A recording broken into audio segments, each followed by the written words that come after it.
Hi, everyone. Thank you all for coming. My name is Sasha Topolnitska. I'm one of the curators.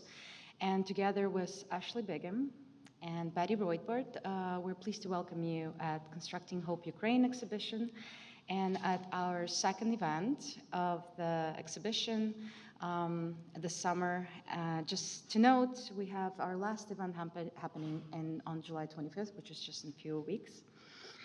And we would like to start by thanking Center for Architecture for supporting this exhibition and providing us with a platform to contribute, to let our designers, architects, urban planners, creatives to contribute to the architecture discourse.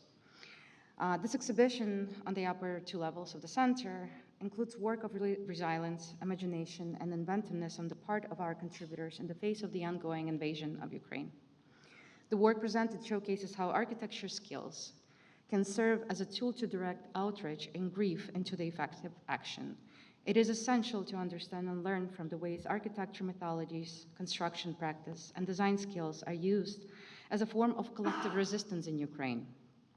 The projects in this exhibition display a variety of responses to the issues of destruction and reconstruction, which resonate beyond war in Ukraine.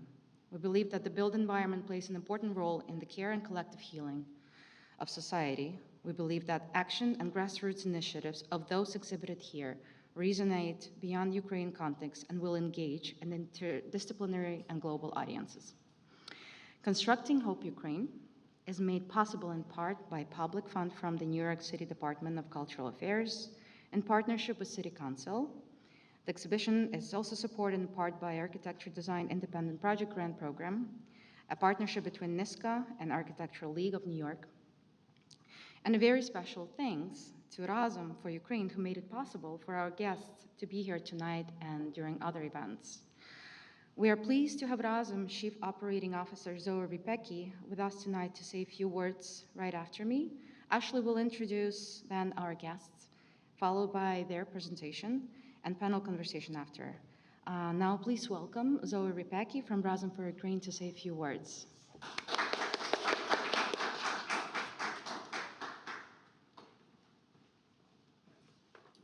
Hi everyone, it's such an honor to be here and to take part in this. And Razum was founded in 2014 in New York City as a response to the revolution of dignity in Ukraine in 2014. And since the full-scale invasion, we've been focused in 5 key areas. 3 of our programs are implemented in Ukraine and focused on aid for the healthcare industry in Ukraine, frontline medics, and as well as supporting local grassroots organizations all across Ukraine. And in terms of our programming in the US, we have an advocacy team in Washington, DC, and then a program called Connect, which is what brings us here to this exhibit. And that is focused on amplifying voices from Ukraine, making sure that the expertise of Ukrainians is brought to American and global conversations. And so I think the most important thing that folks in the US can bring to these conversations is curiosity. So thank you so much for being here, and I'm so excited to hear from our speakers today.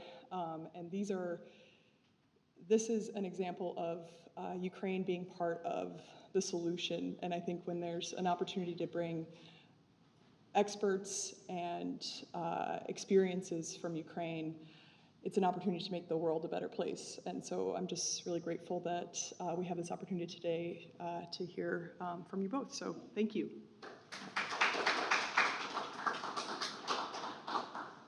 Thank you. I'm Ashley Bigham. I'm one of the co-curators with Sasha and Betty. And I also just want to, special thanks to the Center for Architecture, of course, for hosting this exhibition, and also for Razum for bringing our guests tonight. So it's my pleasure to actually introduce our guests. Our 2 guests are, first will be Nataliia Mysak, and second will be Petro Vladimirov. Petro is actually joining us on Zoom, So he's watching live on Zoom along with this is a hybrid event tonight. So we also have an audience on Zoom and an audience in person, which will be taking questions from both audiences at the end. So please be forming your questions as we're doing our discussion, and we have ways to take questions from both the audience online and in person. Nataliia Mysak is an independent researcher and architect with a PhD in the history and theory of architecture from Lviv Polytechnic University. She conducted research and teaching fellowships at TU Vienna, Malmö University, and ETH Zurich. Previously, she was engaged in several bottom-up urban initiatives in Lviv, focusing on participatory planning. She's worked as a researcher at the Center for Urban History in Lviv and practiced architecture at Dorostov and Partners in Kharkiv. She collaborates with the Swiss network with Ukraine and is developing the Spatial Practices Lab Lviv, focusing on alternative approaches to architectural production and emerging urban commons in the context of crisis. Our second speaker, who will join us on Zoom, is Petro Vladimirov. His professional practice focuses on the reuse of building materials. He's a board member of the BRDA Foundation. He's a graduate of the Faculty of Architecture of Wrocław, University of Science and Technology.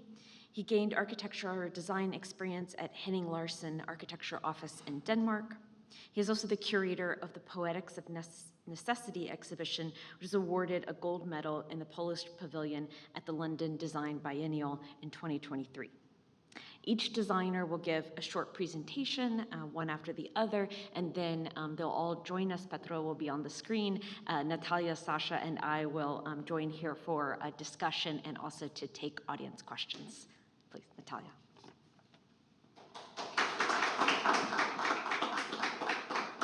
So, yes, Ashley, thank you so much for the introduction, and I would also like to join in expressing my gratitude to everyone who make this possible, to create this cultural bridge, because I think this dialogue for us is the most important things that we could have, also discussing the processes and having you within this dialogue. It's very important for us.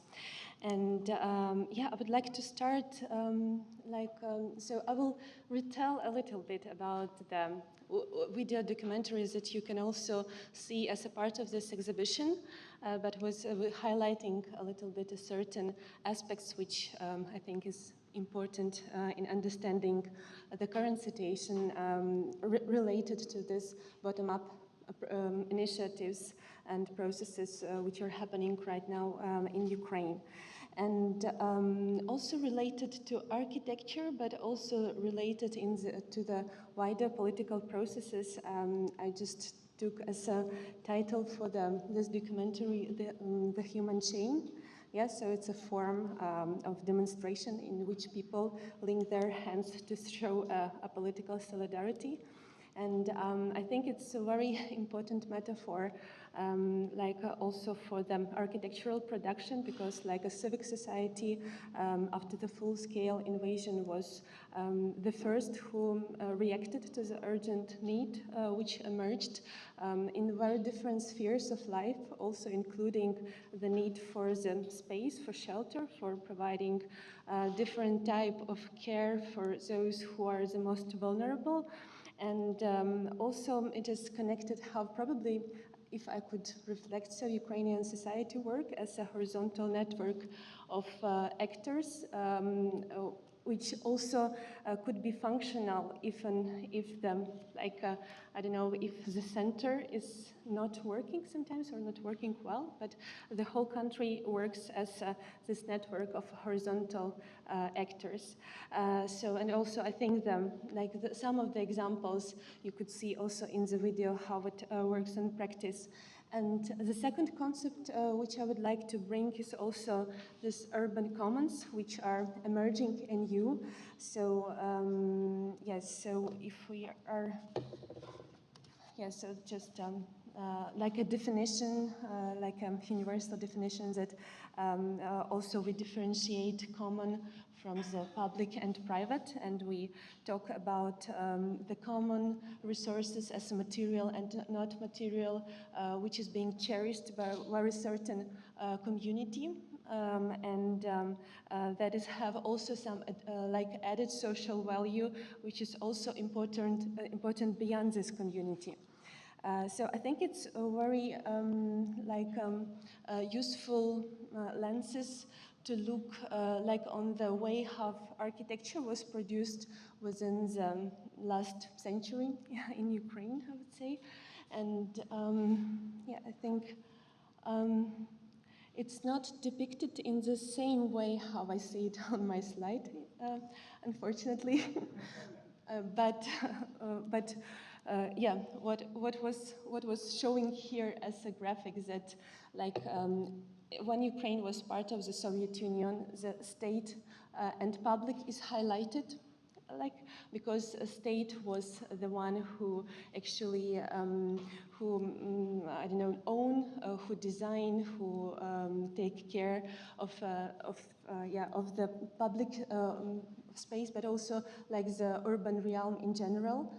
After the Ukraine gained independence in 1991, you can imagine then the market is highlighted because the market took this role of, I don't know, of driving how the urban production is going. So the main rules were set by the market, and then state and citizen was on the second position.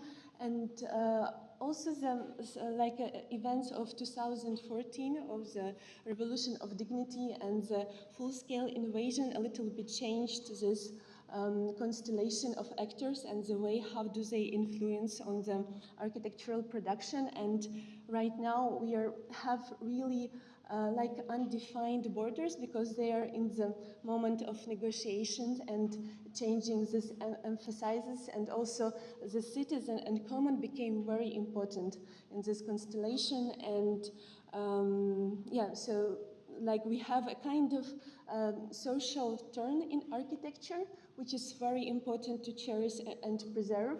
And also what is very visible, it's like international community is very much present in all processes which are happening in Ukraine right now. And it's also like this human chain is also go far beyond like our administrative borders. So of course, like looking on the map of Ukraine, you can see also some outlined areas of Russian-controlled areas before February 24. You can also see occupied areas at the moment and also deoccupied. But also, the whole Ukraine was targeted by Russian rockets, mostly civic infrastructure, yeah, all over Ukraine. So the situation influenced the whole country in different ways. So again, the graphics a little bit different on the screen and what I see here, but yeah, we have like 4 different regions in Ukraine that have different ways of functioning, because you could imagine that 1/3 of the country like left their homes, like it's 10 million people. Like around 4 million people are displaced within Ukraine, and 6 million people are refugees. So some of those people were like displaced several times, up to 3 times. So you can imagine that, and the same thing with enterprises, for example. So you have this movement of people, enterprises, and needs all around country that is very different, and the capacities of the each region is very different.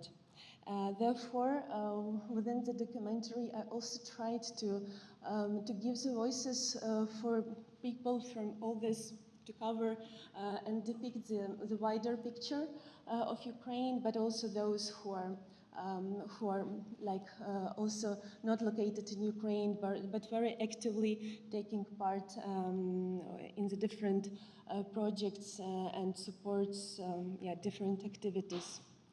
And initially the idea was also to shorten these distances between different actors, because usually they work in different realms, and they sometimes does not cross, sometimes they work hand by hand, but also to show how to show that very different processes, like in the western of Ukraine, but also in the east, are happening at the same time. They are very different, but it's how the country and the new ecology within the country works. A little bit reflecting about all these cases, they were divided into three parts. The first part is mainly about the agencies, like new emerging agencies and actors that produces architectures that were never before connected with the field of architecture, but actually they offer the most innovative solutions, and probably they could be called as agents of change in this situation. That the second part is more about modes of practice, so how architectural discipline are changing, and the third one is about wider frameworks, tools, and codes that affecting all the country, and wider concepts that could give the way how to reflect about the current processes. So the presentation will be more focused about on the people and not about the projects. Because I think that it's important to show that architecture could be also political. It's the process is important as the object, as a result. So how it is produced is important in the same way, but also just to show who is involved. So first of all, I would like to name the cinematographers. So you can see Martin on the right left. So he's like a Polish cinematographer with whom we were traveling all over, and he was shooting all the movie. From the very beginning of the war, he joined the foundation in Kharkiv, and you can see here Nataliia, who was like a founder of this foundation. So first of all, she helped to evacuate the people and supported army the way she could. And then, gradually, their activities expanded to delivering food, delivering medicines, but then they also start helping to rebuild. And on the first picture, you can see two farmers, returnees, to the village nearby Kharkiv, whose houses were completely destroyed. But then they return back. They start rebuilding the house by themselves. They start demining the fields by themselves. So they were one of the first people who started returning back to the occupied villages. But then, of course, there is not enough capacity for two people to rebuild the house, and the foundation was helping them in doing so. And also you can see Petro, who you will meet in person or in Zoom very soon. So he was also he was also helping the same family with windows, like pink windows from the Warsaw postmodernist office building that traveled all over to the village in Kharkiv Oblast and became part of the house of these two farmers. And also here you can see Olga, who is an architect, and but from the very beginning of the war, he was also supporting army, however she can, and until now she's quite sure that the first thing we all should do is actually support the army, and reconstruction is the second thing we have to do, and she postponed a little bit her practice as an architect. But also she started working with another project, and I would just like to give her a voice a little bit. So here you can see her office, and she will tell a little bit about the other activity they are doing. Так трапилось, що в мене є подружка, в якої вона не виходить з квартири, тому що вона інвалід з дитинства. І вона мені сказала, що за 10 днів перших війни її ніхто не набрав соціальних служб, і вона одна була в 16-поверхівці. Звісно, річ, ми допомагали їй, але коли ми дізналися... Excuse me, I need to somehow to hide probably the... I will, yeah. Full screen, maybe right here. Okay, Maybe go back so we can. I think I will be lost. It will be lost a bit, but okay. Okay. So let's try all over. So. Так трапилось, що в мене є подружка, в якої вона не виходить з квартири, тому що вона інвалід з дитинства. І вона мені сказала, що за 10 днів перших війни її ніхто не набрав соціальних служб, і вона одна була в 16-поверхівці. Звісно, річ, ми допомагали їй, але коли ми дізналися, що просто соціальні служби покинули місто, і люди залишились там, ракові хворі залишились без наркотичних речовин, люди, які просто не могли собі їсти принести, вони залишились в зачинених квартирах. І от вона збирала по своїх соціальних мережах, ми десь 270 людей назбирали, і ми проїхали по всім, кого відкривали, зрізали двері, виносили, кого, були люди, які ми просто зрозуміли, що тільки треба їм продукти та прибрати, і теж ми це робили. Коротше, і так ми з'ясували, що є люди, які, ми не можемо до кожного приставити по людині. І ми вимушені були знайти якісь рішення для того, щоб за ними доглядати.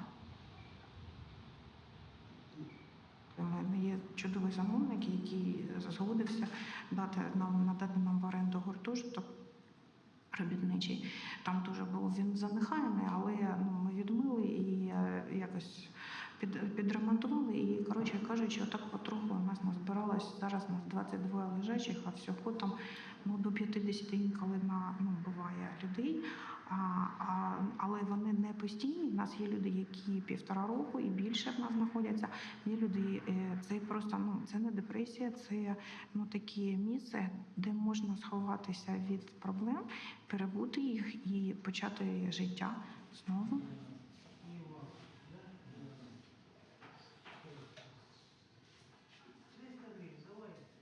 Ми отримали гуртожиток, в якому є дуже вузький коридор, маленькі кімнати, де навіть не може їх ці всі переладі, ходунки, і все це, воно не розміщується там.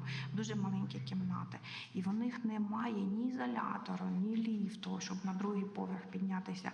В них немає кімнати, де вони можуть просто поспілкуватись. Ми, наприклад, зібрали гроші на великий телевізор, і ви побачите, що вони всі сидять в коридорі і дивляться в кінці коридора телевізор. І оцей, ви побачите, це те, що зараз існує, це робітничий гуртожиток. Це дуже потрібна нам річ, це адміністративний корпус, де є ізолятор, де є підйомник і ліфти. А оце те, що ми хотіли б побудувати вже за європейськими стандартами, і щоб можна було сюди вже поселяти людей, які мають можливість заплатити так, щоб оцей соціальний корпус теж існував, щоб ми не завжди залежали від донорів. Оцей корпус – це те, про що мріють, в принципі, всі старі. Я думаю, що тут повинен бути і бар, і ресторан, і ми те все запроектували, і бібліотека, для того, щоб оці роки, це може бути 5 років, а може і 20 років, щоб оці роки пройшли з користю, щоб вони насолоджувалися життям кожен день. А в неї ножка болить, я б її і почекала. So there's for example, this first example that thinking also about architecture, but also about models, how to work with it, how to make it sustainable in a certain way, and also what also Nataliia and Olga reflects that this is a project like lifelong projects for them, because they engaged with those people, and of course they cannot leave this project like this. So it's something that they are going to do for decades ahead. So they're just looking, the way how to make it, more sustainable. But also you can see here Giga Makarashvili. So he is a journalist and political activist from Georgia. And also from the very beginning of war, he came to Ukraine. At first he was cooking food on the Ukrainian-Polish border, because it was like a huge queues that were standing for days there when people were like fleeing from the country. But then he decided that he needs to do something more. So he came to Bucha after all these terrible events that all the world hear about, and he decided that he will build a kindergarten there, like in the occupied city, where, as he said, the children of the soldiers could actually could learn. And for him, it was also very important as his personal statement, because he would like to show this solidarity of Georgian country and Georgian society, but also to show the successful case, how it is possible to rebuild, because he said that Ukraine could bring him hope that his country could be also deoccupied one day.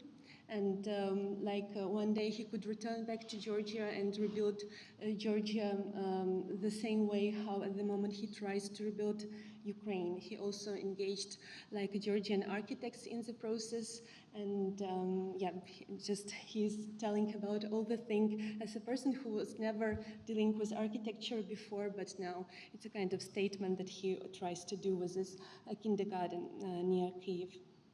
So the second part is about modes of practice, and now we are looking more on the people, mostly from the field, who are trying to change the way how architectural market works, how architectural profession works, and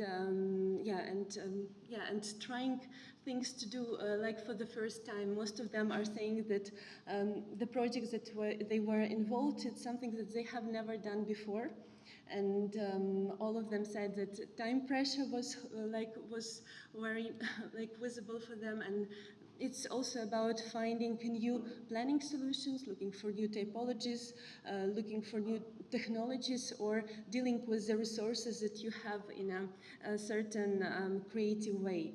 For example, two persons who are not from the architectural field but tries intentionally to change it is Andriy and Andriy. So on the right in the corner, so they were never working with architecture but working with event management, and they had an NGO in Kyiv who was making parties in the block. So they were mostly focused on that, but with the full-scale invasion, of course, they tried to find the ways how could they be helpful in this situation. So they designed the house by themselves because they said that they couldn't find the architect with whom they could engage into the dialogue, and the architect could understand what do they need. So that's also interesting. So they find the technology that could be quick and qualitative and cheap enough at the same time. So they built frame wooden houses in Chernihiv Oblast near Kyiv for both for IDPs and for people, for the local people, but also they are trying to create kind of a blueprint how to develop the social housing in the current situation. And what is interesting that they get engaged with this question so far is that now they're saying that after rebuilding Ukraine, they also want to work globally because they developed certain ways and how could they deal with this. And all like rest of the people, like four, on the bottom is the people who worked on different projects in Lviv.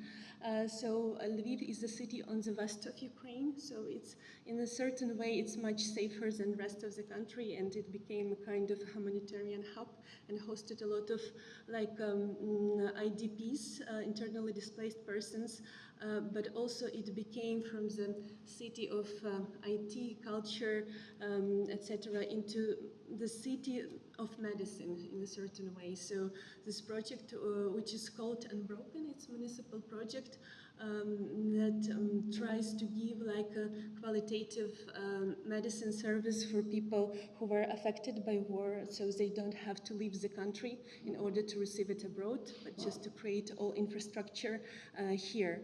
And so at first they have done a renovation of the Soviet hospital.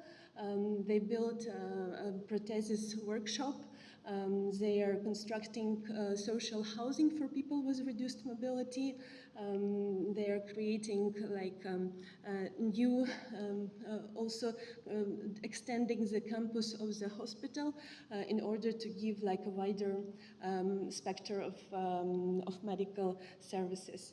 And now I also want to give a word to architect who designed the first object from this ecosystem. It's Taras Sulik. So he designed the shelter for the pregnant women and women with children. So yes, so just a few minutes of that.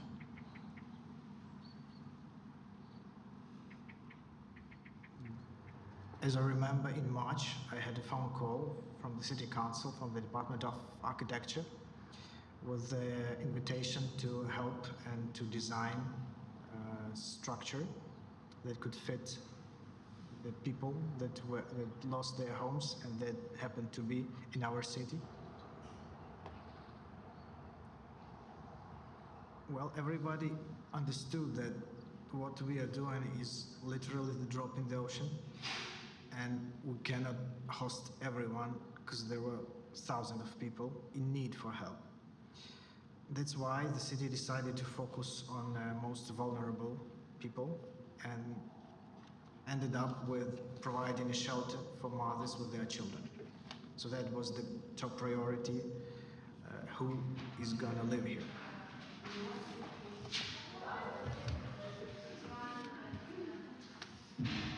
There was no time to think, actually. We just had to do our job because it was the third or second month of war when we started. And it was really tight because everything had to be done very fast. So we had really small gap for making decisions. And yeah, and it was really tough to work in this situation, but it was all really fine because we knew what we were doing and what do we do this for.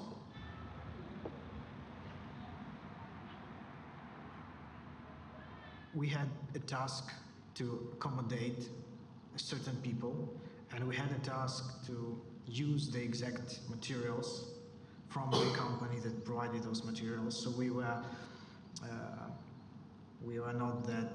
didn't have that much freedom in our choice of materials and our choice of the structure itself. We actually worked with what we had. And the other part, as our own brief from our studio, was thinking about how can we make this building work not just as a simple shelter, not just for the basic needs, but to go a bit further and to think what's going to happen next. So that's why this very building have a possibility to change their functions over time, and as when there is no longer need for displaced people to be hosted in, it can become the community center for the city, and it can become a kind of a part school and a place for classes.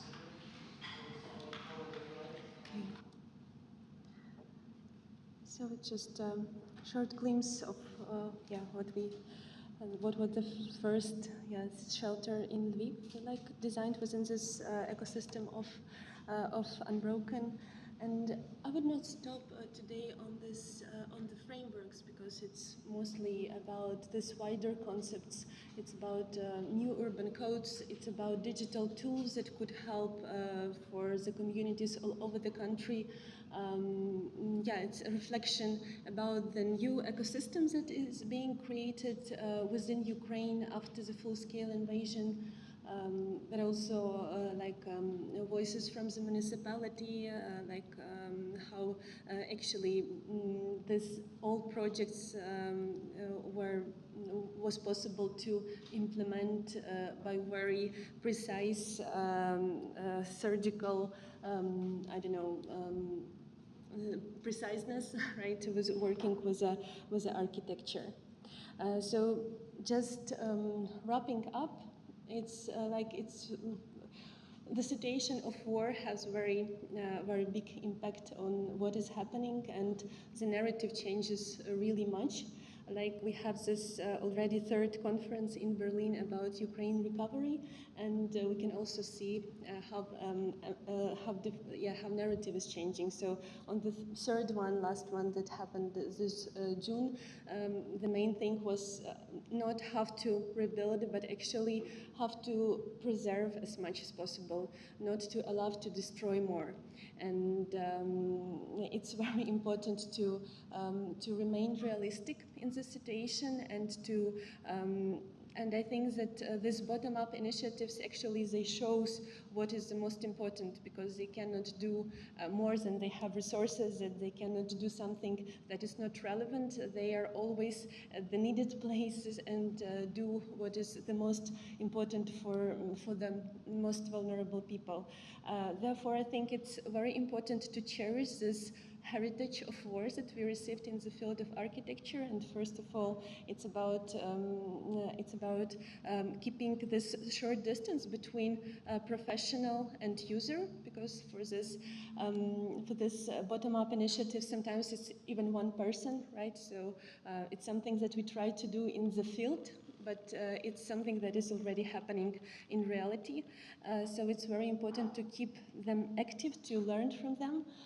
In the field, in the discipline of architecture, it's also important to keep going with working with this experimentation with typologies, with technologies, etc.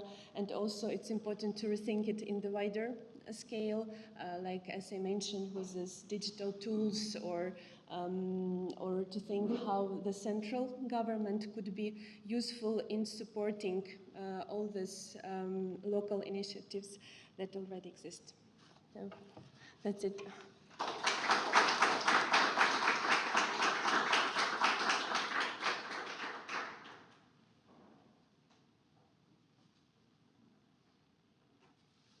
So now we should have Petro joining us by Zoom. Just 1 second. So my name is Petro Vladimirov, and I'm here to represent BRDA Foundation. So it's the foundation based in Warsaw, which was actually somehow established because of the full-scale invasion. So I will talk briefly about our project, what we do in Warsaw. So this is who we are. This is me, and this is Zofia Jaborowska, with whom we made this foundation. We have a very different backgrounds. I have a background in architecture. She has more background in social activism, or like in screen writing, as script writing as well. So we kind of like balance the very different disciplines in relates to the construction sector and building environments. So our first project is with which we actually started, and the one you can see in the exhibition space is called Windows, simply because it's about windows. So we kind of like ship windows from Poland to Ukraine. And the reason why we do this is because, simply speaking, there are no windows in Ukraine. This is how the kind of like a cityscape look, because of the rockets, because of the bombings. On the other hand, windows before the full-scale invasion were mostly kind of, not the windows per se, but the glass for windows were kind of mostly imported to Ukraine from Russia and Belarus, which is no more, obviously, starting from February 22. And the question actually arose, what can you do with this? So we kind of like came up with the idea that we try to kind of like to kind of like bridge the gap and find windows in Poland, because Poland is the biggest window exporter in European Union. So we kind of like puzzle those things. And the project is actually kind of like the opus opus magnum of this project is actually to collect, pack, ship, and distribute windows in Ukraine. This is what this project is about. Never though it's actually two of us, we are supported by a really huge amount of volunteers, which are helping us with like packing and kind of like carrying those windows. So we collect those windows primarily from we started collecting this with the private donors. So this is a family which kind of like gave us the windows. We are visiting from time to time different manufacturers in Poland which are giving us the windows, which are kind of like, they call it leftovers, but it's basically new windows which people return because they measured something differently and then it just simply doesn't fit. So then you kind of install this, and this is why they're staying there, and they simply don't know what to do with them. So we picked it up. We work with the public institutions. So here you can see the hospital in Opole in Poland, which kind of like made a changing of, or kind of like refurbishment of windows, which are like perfectly fine. They're plastic, nothing bad with them. But because of some norms, they kind of like exchange them. So we kind of like picked them up as well. And we work with the building sector and businesses. This is what we mostly do right now. And this project is mostly about that there are some sort of like demolishings in Poland, and developers are giving us windows, so we kind of like ship them, and to kind of like build up this chain of construction materials delivered. I mean, here we can see the building, and Nataliia was telling about this building. This is this postmodern building in Warsaw, with the pink windows, which you can see, what you will see on the next slide. So we kind of like picked it up 215 windows from this building, and then yeah, we just shipped them straight to Kharkiv, to this organization, Unity in Strain. By now, we kind of like shipped 2,251 windows, and we have many more staying at our storage, ready to be shipped. But we kind of like, it takes time, it takes effort, and we kind of like trying to redistribute this all over the year as well. So we know where they go, and people on the site have time to kind of like redistribute them as well. This is those windows kind of like installed in Kharkiv region. Those kind of like pink windows from the building. And as you can see, it's kind of like they're changing.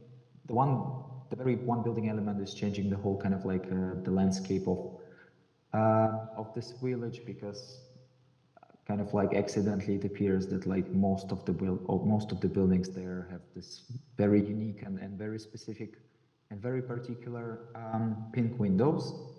But at the same time, we are kind of like shipping different like kind of shapes and size of plastic windows.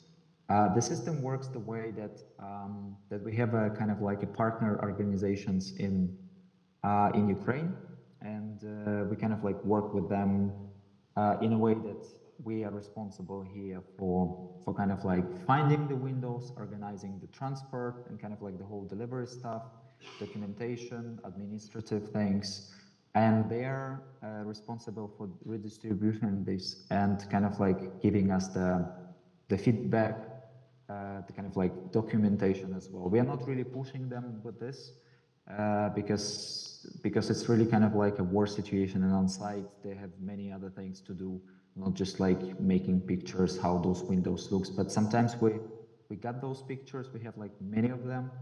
And it's kind of like very nice to see that the the kind of like way they're kind of like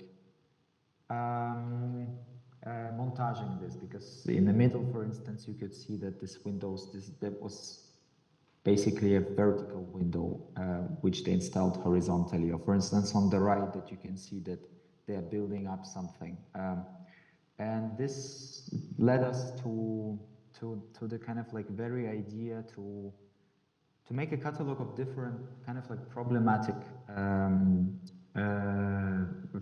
problems, for instance, that this a smaller size of the whole, or for instance the window is wider, or like there's always kind of an amount of repetitive problems which people are facing on site, and because of the fact that people are installing those windows by themselves, we wanted to help them with this. So we kind of like asked young Polish architectural offices and gave them those problems, so they came up with the different solutions. And as you can see on this, and you could see on this exhibition, this catalog with the solutions which they came up with.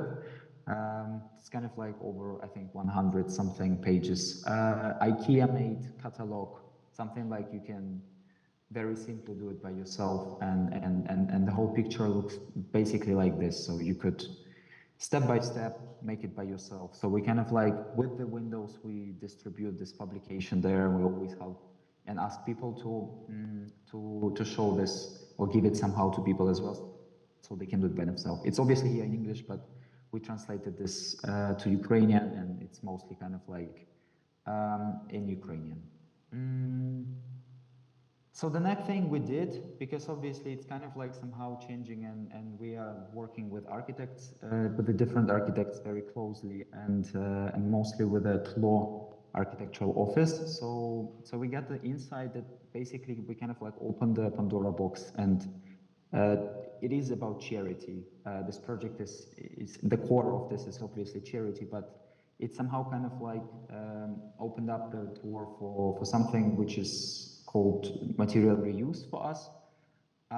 So we kind of like try to make the step forward and to build the prototype of one of this solution, and to see how it looks, and kind of like try to kind of like research this somehow. And this led us actually to the exhibition at the London Design Biennial, which was actually about the window. The very much plastic window, and we kind of like divided this exhibition like in two parts. So the first one is the storage. So we kind of like, as the project goes, so we kind of like collecting the windows. So, and the second part of this is kind of like how it affects the design and the architecture. So we kind of like elaborate on this topic. So for this. For this pavilion, for this exhibition, we won the golden medal of the biennial, and which was kind of like somehow funny, because we always thought that we somehow hacked the very format of biennial and make the storage out of the exhibition space, which was perhaps the most expensive storage in London for this very time the biennial was. There is a catalog as a part of this exhibition as well. You can actually find it on our webpage as well, and it's kind of like very interesting, because we interviewed with like 5 different entities, not really architects, but like people who work in supply chain and something, and kind of like open up what the really reuse is from the different perspectives. So like, be welcome to check this out. So the second project, which somehow kind of like came up after the window thing, because obviously like the transport cost money, and this is us who pay for this. So we kind of like understand that besides windows, there are many other more construction materials in the buildings. So you can kind of like deassemble and do something with this. So we made the store, kind of like an online shop with reclaimed building materials. It's functioning with the kind of like different news. You can find us on the webpage, on Instagram as well. And the thing is that we kind of like mostly collect cool stuff, which we can see from the very kind of historical, legendary buildings in Poland. So everyone knows and everyone wants to have, for instance, piece of that building before it's kind of like got demolished. So this is kind of our trick as well. This is what we do with the store. As well, because it's kind of like a very circular financial model for us. So kind of like the one thing we sell at the store, it's the one window we send to Ukraine. So this is kind of like our model. So we mostly kind of like take this materials from demolitions, but from refurbishments of fit outs as well. When we kind of like open the fit out, kind of like a fit out thing, we realized that there are some things which kind of like at some point like senseless to ship to Ukraine. So we kind of like divided this thing in a work that like Ukraine, like windows are always going to Ukraine, but like other materials are mostly staying in Poland. They kind of like help us to finance the our activity and our shipping. This kind of like leads us to this to the last project I present, which is obieg, which is a Polish word for like kind of circulation. We call it like a Robin Hood project simply because all the furniture, like mostly office furniture, because it's kind of like mostly kind of lasts for 5 or like at better place like for 10 years, which is like kind of like very short, and after the time it looks very, very nice. You can use this one as well. And like sometimes we are getting the pictures like this. So for instance, like, you know, do something with this because otherwise it will be waste.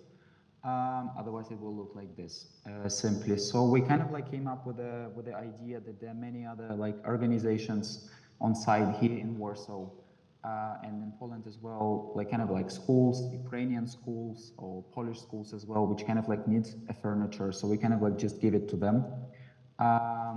And that's, for instance, an example of things, you know, lamps and different boxes, sofas, very much different things.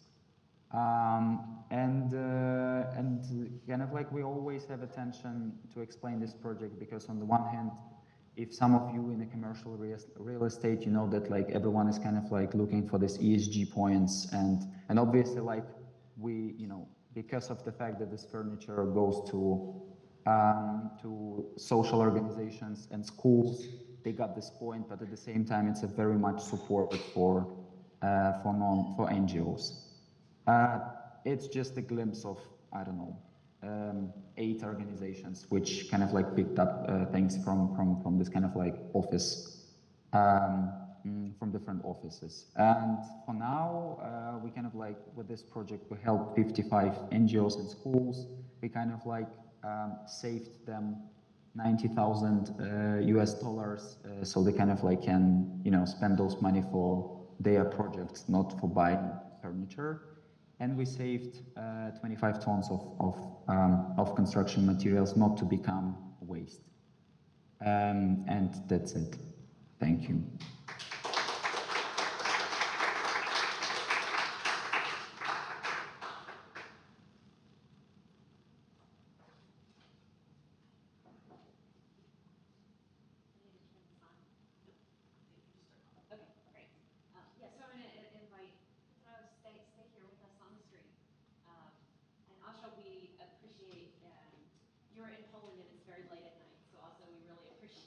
As well. I wanted to just note, so thank you for staying up late with us. So I want to start, and thank you, Nataliia, also for your excellent presentations and describing more of what people here and people at home can see when they visit the gallery. So again, both of these projects are exhibited in the gallery. But we wanted to kind of link these two projects together tonight because they're both dealing with this idea of architecture as logistics or human chains or networks, thinking about supply chains. And there's anthropologist who writes about this in a very interesting way, and I love that many of these presentations are, you're both talking actually a lot about how your team and the works that you're covering are not only done by architects, but they're done by collaboratives of all types, be they politicians or sociologists or anthropologists or activists, other types of creatives, artists. So the anthropologist Anna Lowenhaupt-Singh talks about, in her book called Friction, she talks about global supply chains as a kind of series of frictional moments. So the moment where one chain ends and it passes to another, and that might be the difference in a truck bed, or that might be the difference of a currency that's being used, or crossing an international border, or say coming from an EU country to a non-EU country. Like all of these kinds of moments, she says, are these frictional moments, which are often hidden. So we kind of do everything as designers and architects to try to erase. Amazon does a great job of erasing for you all the friction of getting your package to your doorstep, right? But she actually talks about these moments of transition in the supply chain as design opportunities. That those are the moments, because there is a kind of challenge, those are the moments for invention, and those are the moments for design, creative thinking. And I see that a lot in both of your projects. Maybe Petro, I see it where you're really using something like, the building administration changes, and they just decide to change the windows of a building, or a building is being demolished, but there's nothing wrong with certain parts of the materials. And in Nataliia, your videos, like there are all of these moments where these frictions of maybe kind of our expectations or ideals of what the role of the architect is in society. The woman who is a practicing architect and suddenly realizes her role in society is actually creating and facilitating this kind of elderly home or retirement community for people, because that's where the kind of greatest need is, like these sorts of moments of transition. And I just wonder, maybe to both of you, just to start, any kind of thoughts you have about this idea of friction as a possibility rather than friction as something to be kind of overcome in this supply chain? Yes, it's more difficult when you meet up with these moments of friction, but it also seems like in all of these examples there are kind of really interesting ways that designers resolve those frictions that might not have been approached in that way had that friction not exist. I don't know if that kind of idea sort of resonates with you or what you see, or not.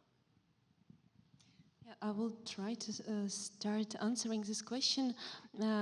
Yeah, I think that the architecture in Ukraine before the full-scale invasion, it was a very market-driven and commercial story. So mostly everything that was constructed, it was commercial housing and offices.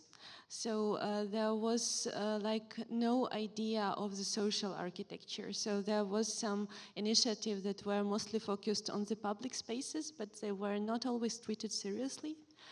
So it was mostly on the level of the initiatives. And therefore, I think that the architectural society was quite inert in the situation. And therefore, I think that I don't know, these actors outside of the architectural community became much more inventive and much more flexible and looking for new ways how to do it. So actually they were giving an impulse for the architects to start thinking in other ways and develop something new. And yeah, and they emerged, like these initiatives emerged in the moment where, for example, like old system didn't work, the state was too slow to start reacting in a certain way, but it's not a problem of Ukraine. Probably it works in the same way in a very different context, because like, of course, state have a certain pattern according to which it works. So I think that this situation actually bring like a lot of energy at certain point of need. And I think what is very important that it was like the main driving force were people who had a little bit wider vision about how a space could be produced. And I think like, yeah, we cannot solve the problem on the level when it emerged. So we need to think like outside profession a little bit.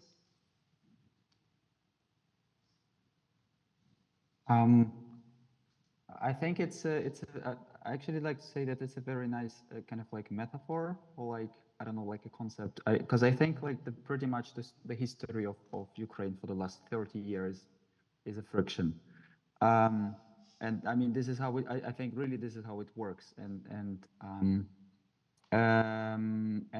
I think it's a very on point kind of like metaphor. But at the same time, I really think that friction creates the solution as well, because like it just suddenly, you know, you don't have really kind of like an instruction. There's no kind of like manual. You don't know what to do, but there's thing to be solved.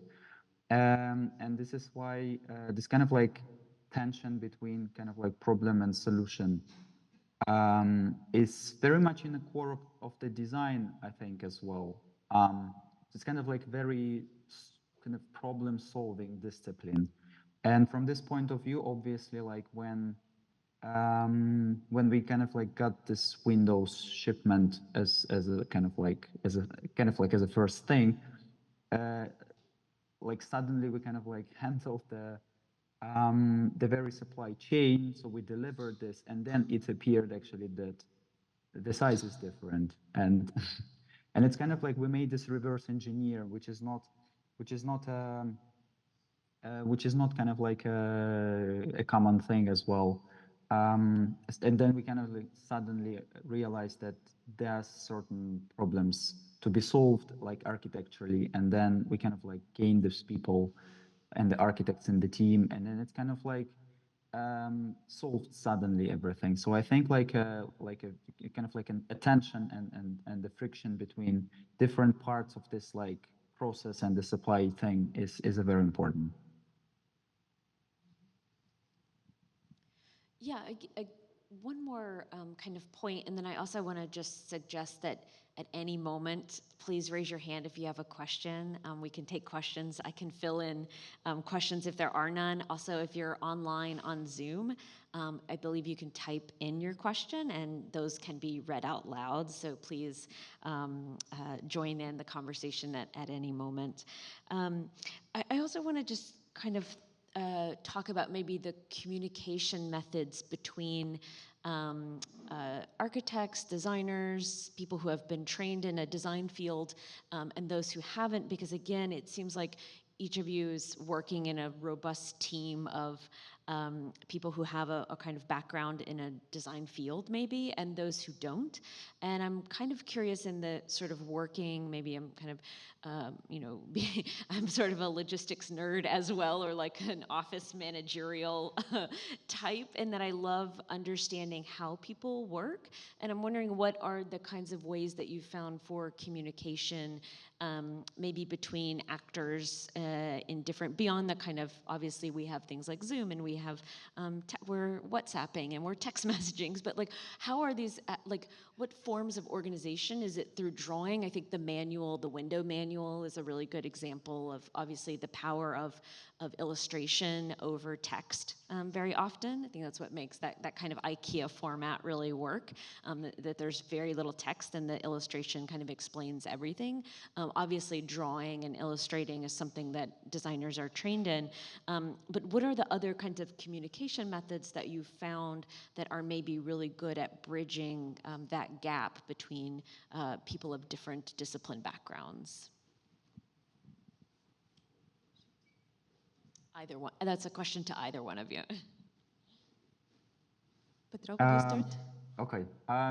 Facebook Messenger, I think, or like people are mostly Telegram, use Telegram in Ukraine. I think that's the primary like mean of communication. But like obviously there are drawings, there are emails, there are sketches, there are different.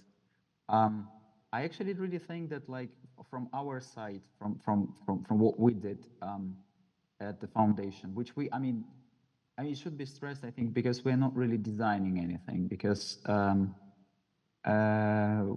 mean, Zofia, which is my partner in crime, she just like doesn't design, and I regret to design. So so we kind of like have people with a like proper education for this, and when we need a very specific and particular thing to be designed as this catalog, we kind of like more invite people who are better than us at this. On the other hand, I think like as we are mostly dealing with demolitions, our skills and our way of communication is on the construction site is pretty much you either scream through the phone or kind of like send the pictures. So I think like actually like this is the most commonly used medium of us. We just kind of like make a photo and then send it to a person or like to a firm or to someone who might need to have this, and then checking like, do you need this? We have a very different types of chats and groups and on Messenger for different purposes and with different people. And we know that those are architects and they mostly do like, for instance, fit outs. So there are certain things to be sent there, and then we have a group with the schools and NGOs, and then we get something, so we send there. So I think it's mostly pictures. So I just probably would add that like reduction of complexity of the language which we use is very important. So that is very empowering, I would say, and it's very inclusive for the communities, for the people who would like to become a part of this process.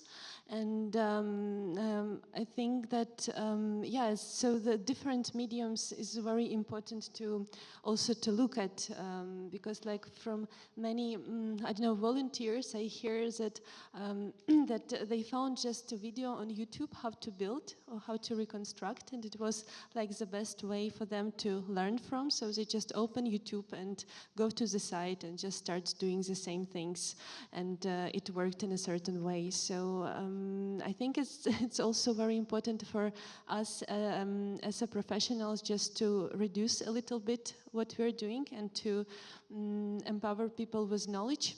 And because, of course, like a user experience is very important, and yeah, according to the standpoint theory, like each experience and each knowledge is very important in this case. But in this situation of multiple crises and when we need to increase the capacity that we have, I think it's very important just to search for the different mediums, be it like a video or like a manual that Petro showed, or it could be even like a physical model that show how it works. So one just should pick one and yeah, and just communicate with the community that he or she want to exchange. As you said in your presentation, you called it a short distance between professional and user. I wrote that down because that was so powerful. I thought about that distance. I think we want to... Just to add, even throughout the exhibition, if you already walk through or you want to take your time walking through, you will notice that a lot of our contributors' work is actually it's not really typical architecture representation. There's not that many diagrams. There's not that many drawings, as you would see on the typical architecture exhibition. A majority of it is just videos, photographs. And that it kind of has to do with this question, this conversation, that in the time of necessity and in the time of war, there's just no really kind of time to produce representation, I guess, ways, right, as we do, renderings, diagrams, as an architect would usually do. There's just no time. So you kind of have to move towards the project or coming up with a solution, which quickly translates into a photograph, right? So I think I just wanted to add, as you walk through the space, that's just something you will notice, that videos, photographs, there's a reason for it, because there's just not enough time to think, but it just isn't effective as if we would have drawings. But I think this is a good time for us to move on to Q&A and just see if anyone else has any questions. Katie has a microphone, so please just raise your hand. She will bring it to you. Also, if you're on Zoom, please just type in a question. Hi, thank you for your talk. I feel like emotions play such a big role when you're rebuilding from a war. And I understand that, of course, like the preference is in the short term to get things up and get people into a shelter. But I think you guys also spoke a bit about long term and thinking about, and even the video spoke about how the shelter could potentially later be used as schools or as community spaces. And till now, like you said, the architecture has been extremely commercial till the war started. So now in the rebuilding process, like how do you think you deal with like the emotions of people? Like the other day I was reading something about a community that they were building for the homeless, and they brought up this idea of like how being in a box after being homeless for a while kind of triggered the families, and they tried to like leave the shelters even though they were very comfortable spaces. So smaller things like that, like do you think or what role do you think they will play in the reconstruction process? Do you think it's important? And yeah, is it materiality, is it form, is it more open spaces, is it, yeah. Thank you. Yeah, that's so multi-layered question. Thank you.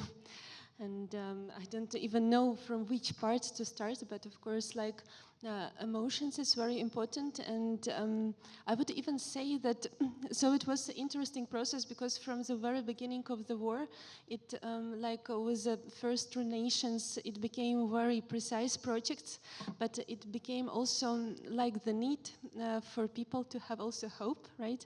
So it was so many visualization how the ruined spaces could look like after the reconstruction, and it happened right after, I don't know, 1 month after it was demolished, when nothing was like understandable, or the cities are under occupation. But sometimes for people, like it's very important to see how it could be reconstructed, even if they don't know when it could be. So it's also very important within this communication with the professional community, just to show the visions that yes, it could be realized like this. And it's very important to move with different speeds, with different, I don't know, strategies. So like this, I don't know, ad hoc projects which just answer very urgent need. That's very important, but it's very important also to think like on the strategical level, like how these spaces could transform in the future.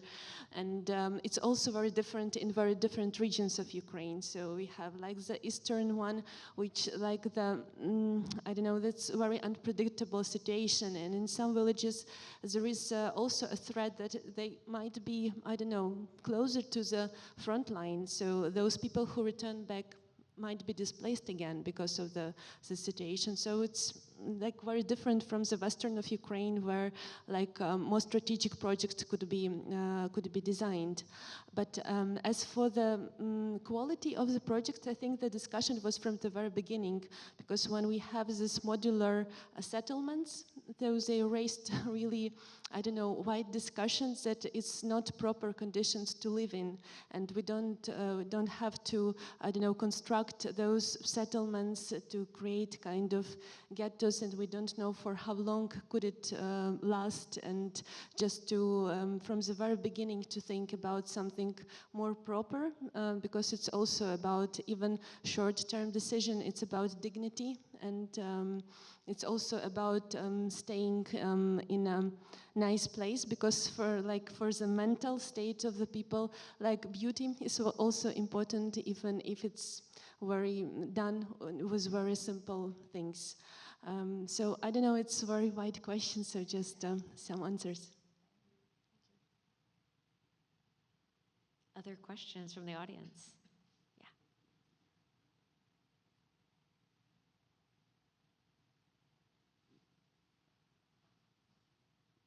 Thank you for that talk. My question is, what should we prioritize when we design for internally displaced people? I think in the case of Ukraine, many people might live in like a type of split realm. And I say this because when you see your hometown in a certain way and when it changes so drastically, that is certainly a shock for many people. So my question is, what should we focus when we design for EDPs? Thank you.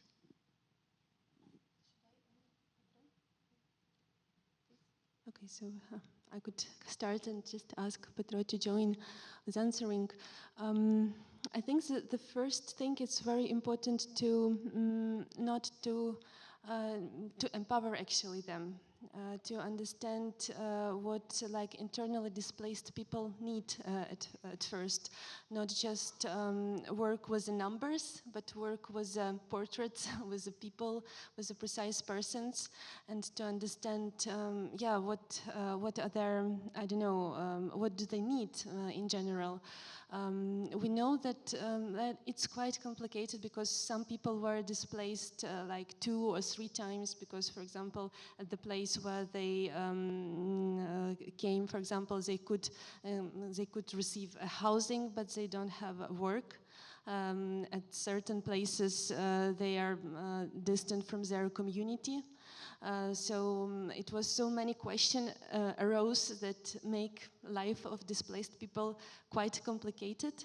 But like what most of them were, I don't know, saying that it's very important to preserve these links with their own community actually. And there also were, I don't know, moving all over the country, somehow trying to preserve them. And I think for Mariupol, for example, communities, it's very precisely visible, because you know the story of the city, and then we have like the people who are displaced all over the cities in Ukraine, and but they tried to keep the community very much active, so they kind of have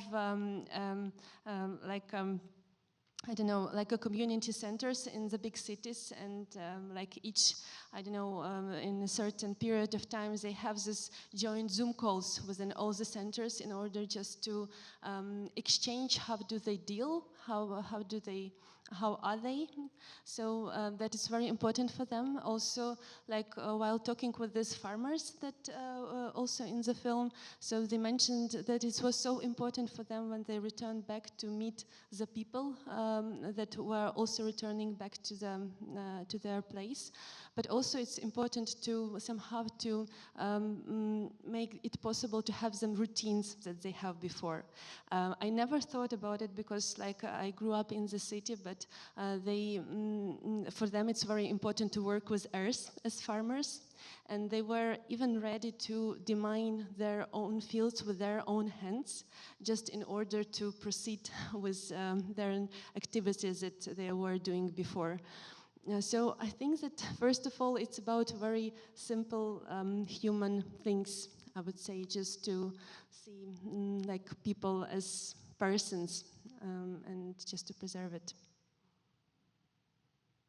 Maybe just a short add to this, but I think answering your question is to keep in mind that there's a saying that there's nothing more stable than temporary, right, or something like this. I don't know how it sounds like in English, but anyway, I think just to keep in mind that those things could stay way more longer than they were planned initially, and I think history of architecture have like bunch of examples that something was designed for very short time and stayed for a very long time. And especially like when it comes to housing in Ukraine, which was designed for whatever 25 years, and after 50 years where people still live in there. So I think that might be my answer.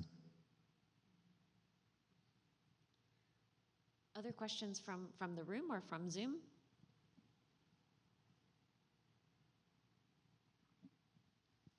There's a question in Zoom. Great. And I think it goes for me. Could residents of apartment buildings gather and independently approach you for assistance in installing such windows from Poland? Do you plan to scale such an initiative to more cities?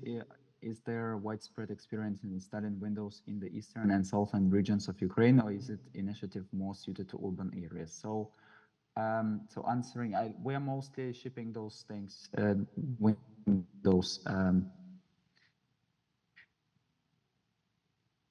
to start. Mostly it's rural areas. It just like works the way that that it's just simpler for us.